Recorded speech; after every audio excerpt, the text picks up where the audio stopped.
চাচা, জি এই যে এখানে ইটগুলো আপনি এখানে তোলেন তাই না? জি। তো আপনি 1 মিনিটে কয়টা ইট তুলতে পারবেন? 1 মিনিটে ধরো 20টা। 20টা?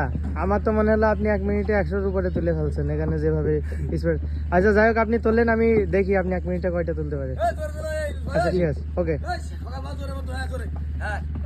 2 4 6 8 10 12 14 16 18 20 22 24 26 28। আচ্ছা শেষ চাচা, আপনার টাইম শেষ। আপনি 1 মিনিটে 30টে ইট তুলতে পেরেছেন। আচ্ছা ঠিক আছে চাচা, ধন্যবাদ।